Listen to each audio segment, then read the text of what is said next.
God has given me a good thought this morning as we travel through this message series titled The Plateau. As I said last week, we are teasing this idea out.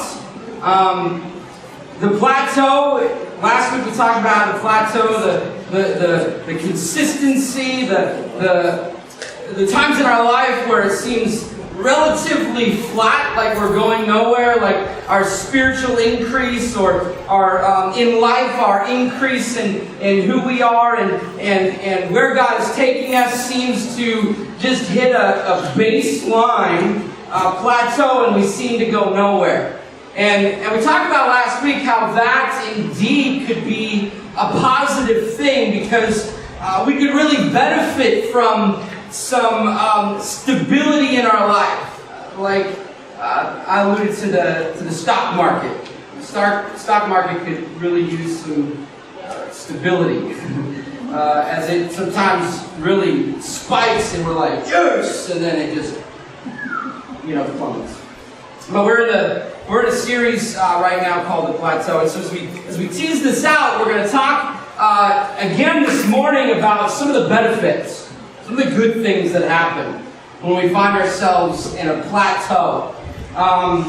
But at the same time, what can happen as well is we can begin to enjoy that spot. We can begin to enjoy where we are. We can begin to enjoy where God has taken us. We can begin to enjoy the plateau spots of our life. And what happens is we end up tethered there or anchored there when God wants to bring us to a new place or do something new or do something fresh. As we have watched movements happen over the years, some of us have watched as God has done what we would title as revivals or great awakenings, and there are times when we see that and we kind of plateau in that experience, and we love to live in that experience or dwell there because something good and something powerful and something wonderful happened there, and we get stuck there instead of moving forward into where God wants us to be, into where God is leading us. And so the plateau can be a very positive experience for our faith, as we'll talk a little bit more about today, or a very bad thing for our faith because it holds us back. It keeps us locked in instead of us progressing, instead of us moving forward, instead of us going for it as far as what God has planned for us. I'm going to pause for a minute because I feel the need to just share this. And I'm not going to share names. I'm not going to state anything like that. But there is somebody in this building that is in desperate need of housing. I'm just going to put it out there. This individual really needs a place to stay. And this individual has some children as well. And I want you, if you know of anywhere that this person and their family could stay, come and talk to me after service, please. It's a pretty dire situation, like sleeping in a vehicle kind of situation, a children kind of situation. So if you feel like there's something you can offer, and it's not, this person is not asking for something free. They're working and they've got the ability to pay if they need to. They're just stuck in a bad situation. And so I know I'm pausing from where I am right now, but I feel like I need to quit for a minute and just put the need out there, because we're the church. We need to do stuff like that. So come and see me, okay? I'm going to remind you at the end, but come and see me. If you have a place that you can offer, some space that you can offer just for a little bit, so that this family can get some ground, gain some ground and find a place to stay, that would be awesome. As we talked about last week, there's an incredibly intelligent intention with every process, pause, or plateau that God puts us in. And in the American dream, as we proceed forward and experience what the United States calls the American dream, we begin to look at our comforts with contempt because we're bored. I saw this on social media the other week. This last week it was crazy, but it was a group of images. In this group of images, there was one image that and I'm not taking a shot at video games or whatever, although I know that a lot of people spend hours and hours that they can never gain back on those things. Bear in mind that my kids have devices too. But it was a guy who was kind of like leaned over like this. And for those of you guys who know who Pokemon is, he's leaned over like this, and there's a saddle around his neck, and there's a Pokemon on his neck. He's controlling him, directing his life, just steering wherever he was going. And we've got it pretty comfortable here. Like, I'm embarrassed to share the details, and you're all looking at me like, what did he do? Some of you guys know, I'll say it like this. Drywall, a screw anchor, and a dull pocket knife. Needless to say that on Tuesday, I can use some prayers, but on Tuesday, I'll be having surgery on my finger. But in hopes that they can get things fixed, or you can start calling me Stubby. But like, here's the truth though. Here's the truth though. It's like, as I was thinking about this morning, I'm like, man, we have such privilege in our nation because, like, we can go to doctors and surgeons and they're capable of doing some pretty incredible things, but in other nations and in other places in the world, like, if something like this were to happen, it'd be like, let me rip off a little piece of my shirt and wrap it around your finger, come back to me and see me in a couple weeks. If it looks like gangrene is setting in, then we'll just, and be over. We'll take care of it that way. But we get so bored. We get so complacent. We talked about the natural world last week and how plateaus naturally begin to happen. And I want you to take a journey with me again as we talk about nature, because I believe that nature has a way of showing us some truly spiritual things. We get afraid and think that science and spirituality, or science and faith, are opposing one another, but I believe that science gives credit to faith, and faith gives credit to science. And so, like, when you think about trees, for instance, trees that are in a relatively decent or easy climate where it rains a lot and the winters are mild, they don't know how to face much stress. And so when heavy winds blow, those trees topple over easily. They sometimes come right up from the root system and fall right over. But we New Englanders know this, but when the winters are hard and the wind blows strong and the climate is difficult, it can look as though at times that a tree, as it's growing, plateaus in its development and plateaus in its growth by physical appearance. But what we don't see is what is happening underneath the earth. As that tree is beginning to build and grow and have a root system that gets deeper and deeper and deeper into the earth, so that when harsh conditions present themselves, the tree can withstand. It may seem like a slow process or a plateau, but the very thing that makes that tree unshakable when things get tough is the fact that the root systems go deep. It's fighting for moisture. It's fighting for life. It's fighting for the nutrients that it needs. Just some food for thought. Plateaus are important.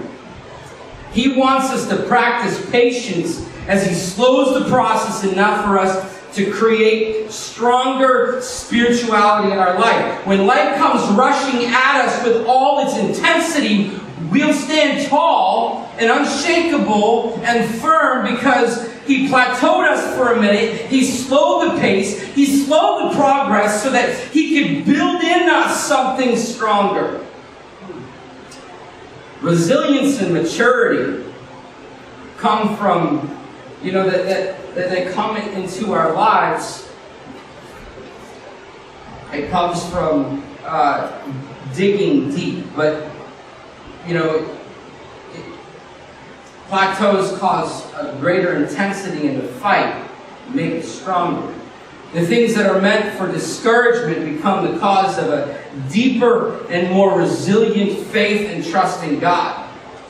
A more deeper and resilient faith and trust in Jesus and His Spirit and the promises found in His Word.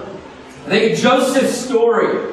The guy who thought himself great, told his brothers, I had all these dreams and you were bowing down before me as king.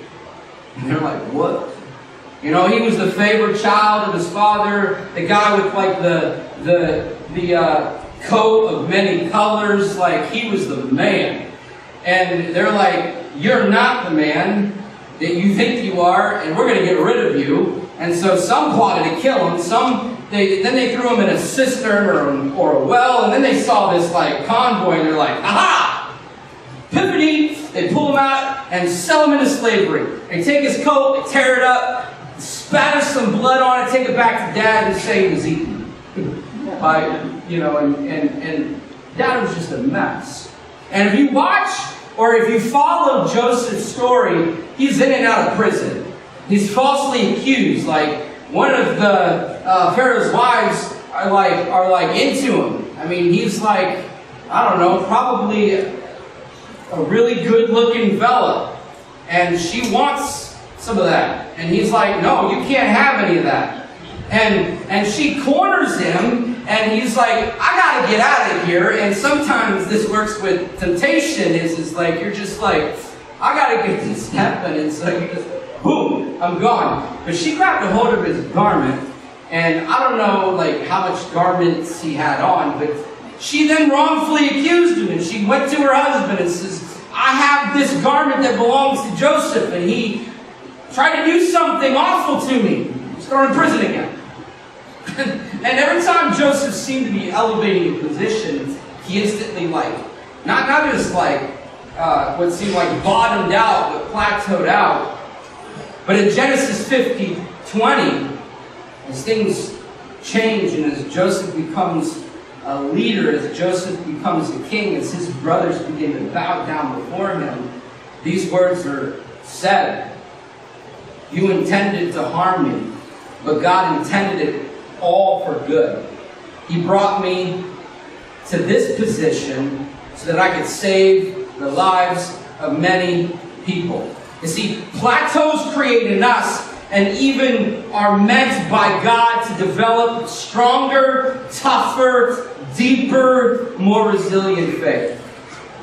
Galatians 6:9 tells us, so let us not get tired of doing what is good, because at just the right time, we will reap a harvest of blessing if we don't give up. Therefore, whenever you have the opportunity, we should do good, especially to those in the family of faith.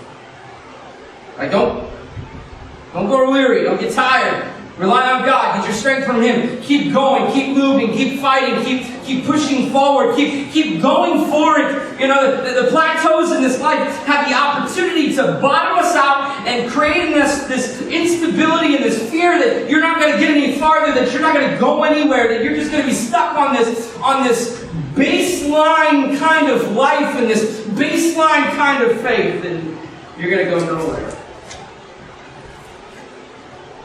I know personally how I felt in my own life. I thought by now I wouldn't struggle with so much anger. Alright? I'm being honest. You can be honest too. Okay?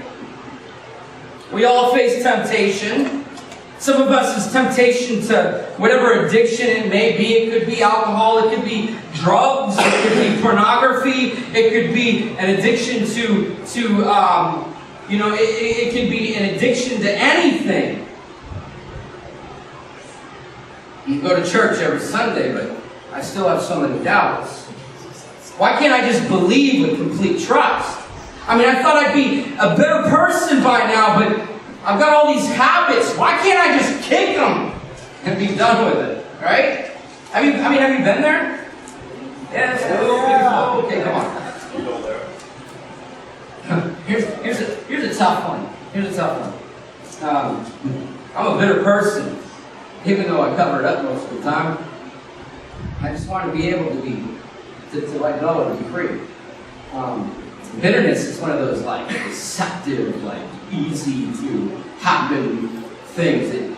It creeps into us, and before you know it, it's this thing that has gained ground and has created in us some pretty corrupt things. We wish we had an answer.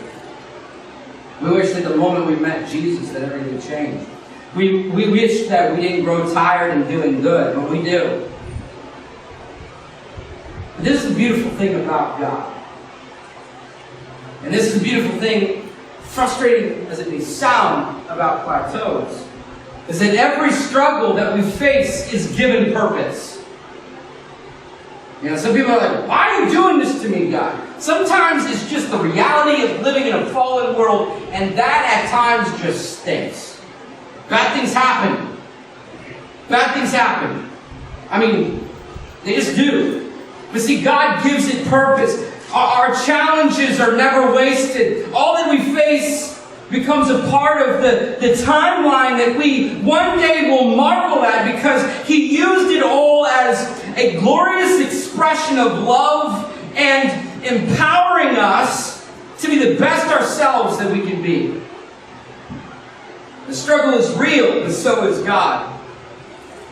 And the struggle is important. The struggle of the plateau is all a part of the purpose of the Creator. He wastes nothing. Our God is purposeful. It really sucks sometimes. But God has purpose for our pain.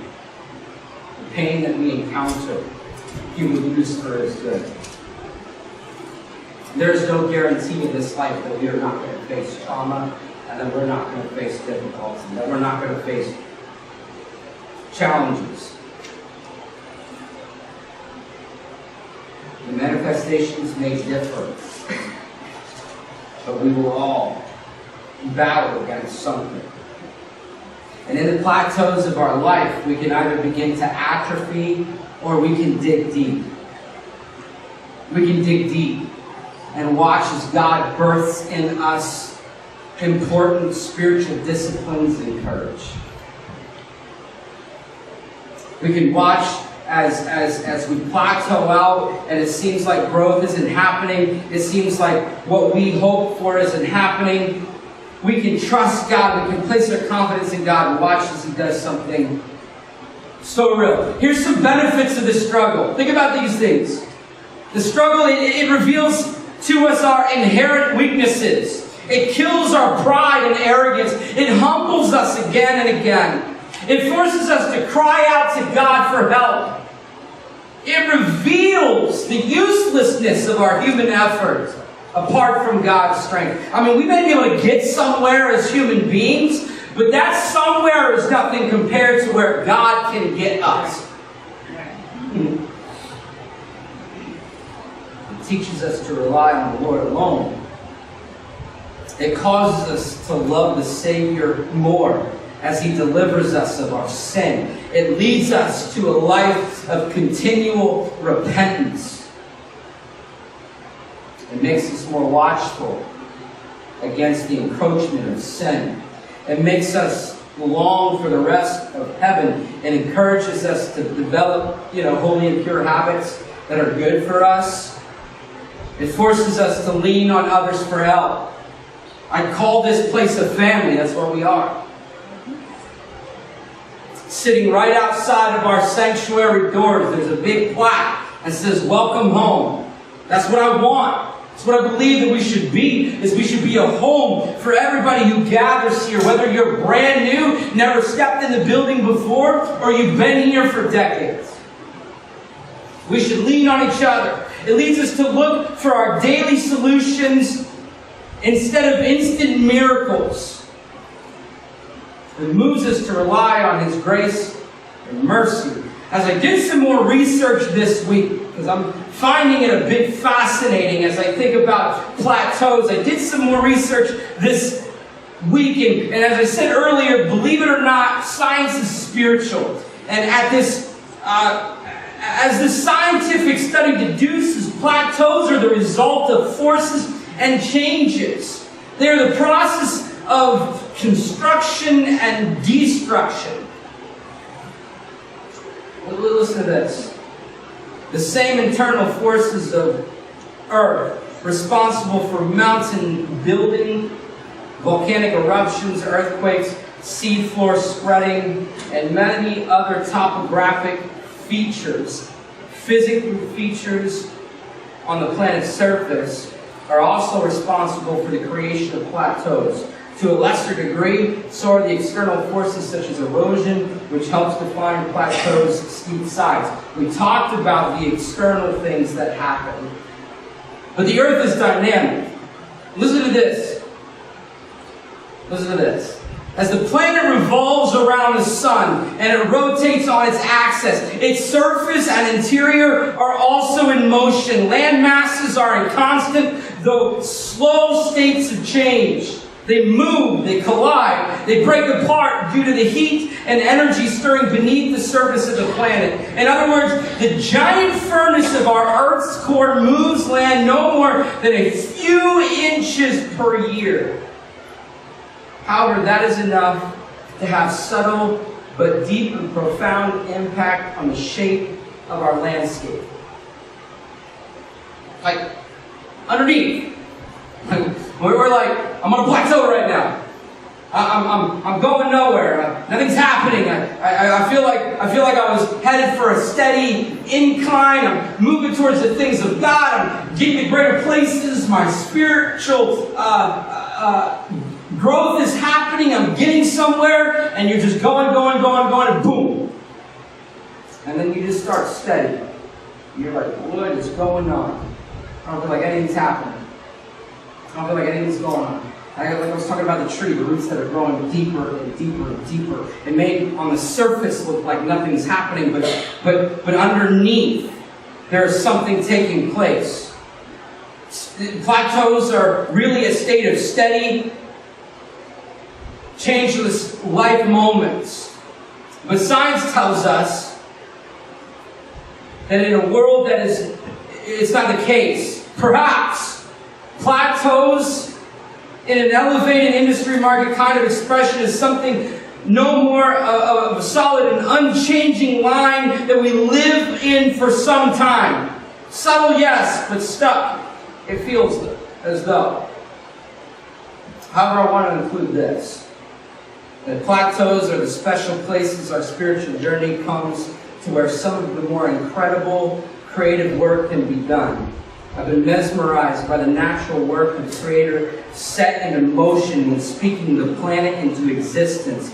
On the top, we may see a flat surface, but underneath it all, there is so much happening that we can't see. All of life is a series of small decisions that we make over time. Often the plateaus appear to be void of progress. However, we're wrong. Thousands and thousands and thousands of decisions that take place over time are happening. Every day when we wake up, we have decisions to make. Will I crawl this sorry, achy, painful body out of this bed? Am I going to take a shower? Your coworkers hope so. So does your wife or husband. Will I get dressed? I hope so. What will I wear? Will I eat breakfast? I'll take some time to read the Bible. Am I going to work or school today? Kids, don't skip. Adults, you need the money.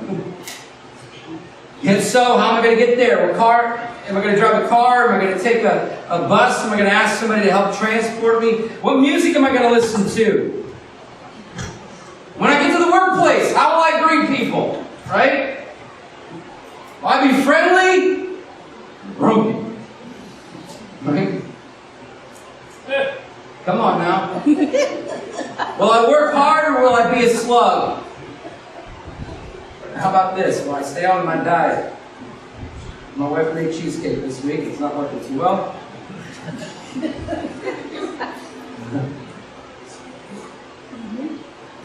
I'd say it was worth it, but that might be wrong. I don't know yet. It was really good.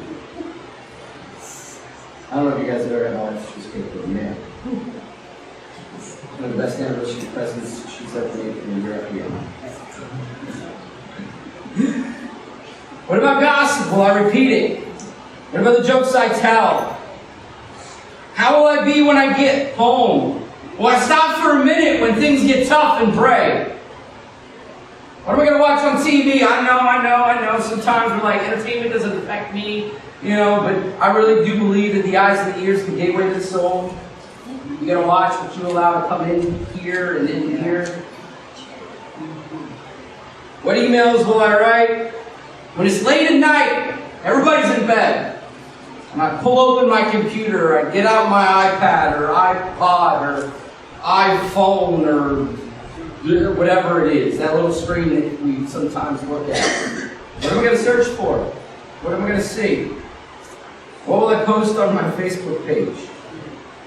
Right? Series of small decisions.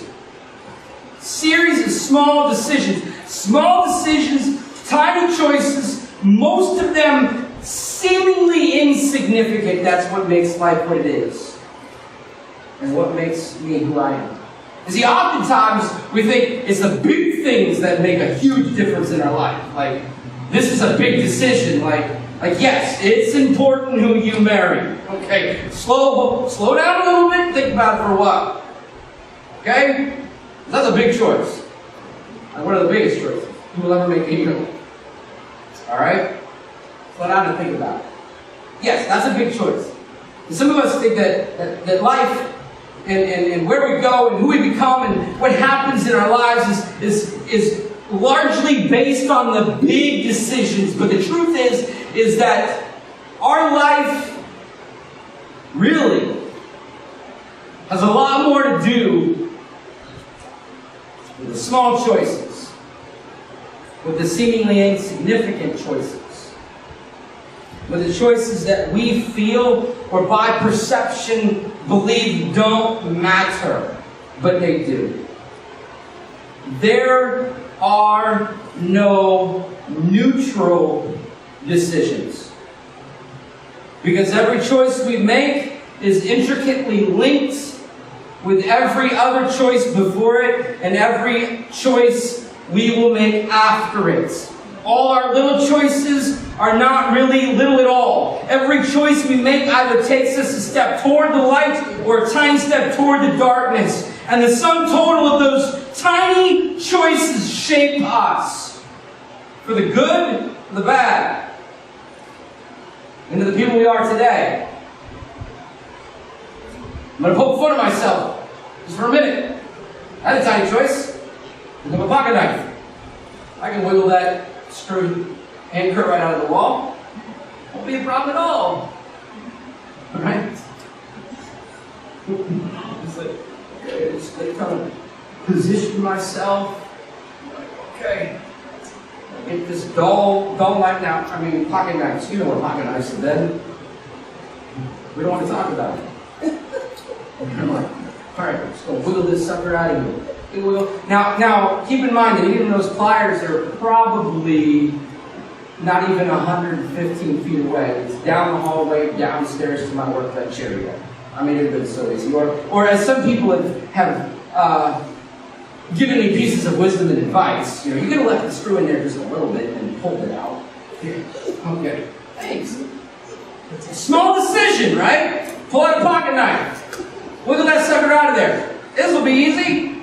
Alright? Exerting enough force that the blade jumps off of. I'm laughing at myself because it's pretty funny. The knife jumps off of the anchor and comes down on my finger. Alright? Ouch! And then nothing. My wife knew, well, I don't know if I should say that. We'll just say she went, it was pretty bad. Emergency room visit, another doctor visit. He had surgery on Tuesday. I mean, come on. A seemingly insignificant choice, right? Pick up a pocket knife and wiggle this sucker out of here. I'll be fine. It'll come out. We're good to go. That way Kelly can put some mud on it and sand it down and we can paint this wall.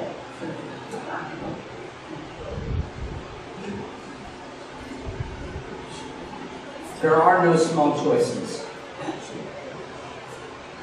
And here's the truth. It's time for us to make small yet deliberate steps. Sometimes, listen to this, guys. Sometimes we feel as though we are being buried when you really are being planted. God is using this season in your life to grow you. Fret not. Remember what is happening underneath, where it's unseen by human eyes. Realize the purpose and the intentionality of God slowing things down. Realize what He's doing. And your bulletin there, I have a couple of questions for you. Galatians 6, 9, and 10 in the message. We read that earlier. It says, so let's not, this is in the message, it says, let's not allow ourselves to get fatigued in doing good.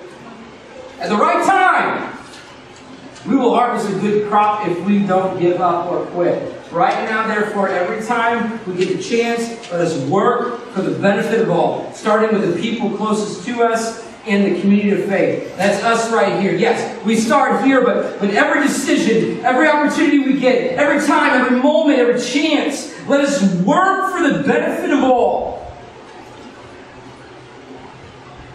That verse 9 is important, though. Because I'll be real, when you hit the plateaus of life, you're like, oh, I am tired. I am so done with this. No. When is it going to change? When do you think it's going to get better? When am I going to see this increase that this pastor's always talking about? This blessed life that he's always talking about. Especially when he gets excited and veins start popping out of his neck. You know, when are the good things coming? When am I going to experience this beauty and this wonder of what God wants to do? And I would ask you to honestly look at your life and see the beauty of what's unfolding already. It may feel like a plateau, but I assure you that God is doing something. He is. He is. Don't be afraid of it. Don't be afraid of it. Closing questions. Have you missed something that God is doing underneath the seemingly still ground? Have you missed it? Have you missed the perseverance that He's creating in you? Have you missed the stability that He's creating in you? The frustration that causes you to call out His name more and more and more. That in the plateau, that your intimacy with God is being created. That your desperation and your hunger for more of life and for more of what He wants and for more of where He wants to take you, that plateau that you face, the steady increase stopping suddenly and you're just stuck. We approach it right, it makes us cry out. makes us long for Him? What is it? And how does that bring you peace? Like seriously. Seriously. Because it should bring you peace. You should be comforted in knowing that even though you can't see what God is doing, He is up to something. And even though you might be confused right now, even though you might feel like you're not experiencing spiritual increase, even though you might feel like you are stuck in a place, God is working, as we were talking about last week, a slab of marble that is laid before the master craftsman, the sculptor. It looks like something awful. But when he looks at it, he sees it as beautiful. In his mind, he can see what he's going to carve and what he's going to shape and how beautiful it's going to be. The fact that he is slowing the pace so that he can be more methodical about every action that he takes to smooth the edges out should bring us peace. How can you place a better confidence in him? Because you know he is doing more than what can be seen. How can you place better confidence in him? Because you know he is doing more than what can be seen. And what are you going to do when the Lord reveals to you what he has planned in this plateau? What are you going to do? What are you going to do? Where's it going to land? God might be like, all right, you're going places, you're doing things, but you know what? We're going to hit a plateau right now because your love for me isn't what it was. Or your love for me is growing, but it seems to has stopped. So I'm going to slow things down a little bit so that your love for me can become deeper. And your prayers to me can become stronger. Your confidence in me can become more significant. See, he's got something planned. I would ask you to pray for God to give you wisdom to know what it is that he's doing. And trust that God is going to reveal to you and show you the mysteries that you have yet to fully know. I've talked to people before that have stepped out of ministry school and they're like, I want to go places. I want to do things. I want to get out there. And they're in the midst of a pause. And you're like, what's up with that? I mean, God, I love you and I just want to go places. And I've often told people that the pause, or the plateau that God puts us in is the breeding ground for some of the greatest character that we will ever develop. It's the breeding ground for some of the greatest moments that create depth, serious, incredible depth. So it says in Galatians 6:9, let us not get tired in doing good, because we're going to reap a harvest of blessing if we don't give up. Don't give up. Don't give up. I'm on this plateau. I'll forget. I'll forget. I'm trying my own efforts to do what I want to do. I'm done with it. Whatever, God. I'll keep going to church and I'll keep acting Christian and I'll do my spiritual responsibilities, but I'm done. Most people that quit, the breakthrough is like right here. And you quit like right here. I'm going to do it on the side too. The breakthrough is like right here. And you quit like right here. Keep going. Keep walking. When you feel like you're exhausted, just put one foot in front of the other. If you feel like you can't look a week down the road, you look at the day you're in. And when you get up the next morning, you think of that day. When you get up the next morning, you think of that day. When you get up the next morning, you think of that day. So how am I going to get through today? How am I going to get through today? No one escapes the conflict.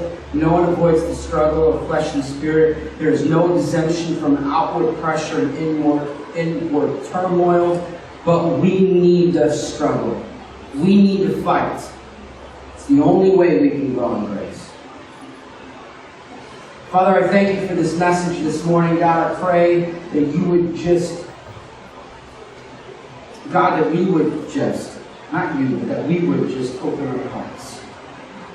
Father, that we would remember what you would want us to remember. That we would be able to recollect this week as we feel like we face moments of plateau. That we remember the good things that result from them. And they create pressure and tension in our lives that make us have to fight harder. Lord, I pray that our fight would get stronger instead of our weakness winning out.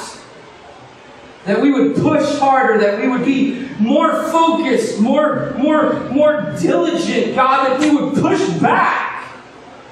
We would take ground instead of being filled with fear and anxiety and doubt. Feeling like you, God, are looking down on us and saying, you're too screwed up. I'm just going to stick you right here and walk away and hope for the best. God, you love us so much that your actions are deliberate. Your motives are deliberate.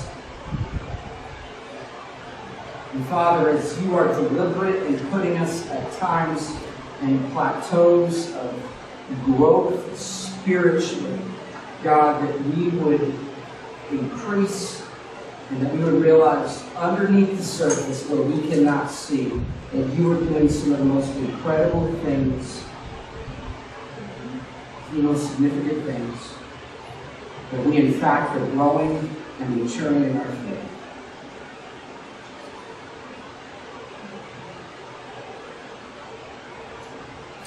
Amen.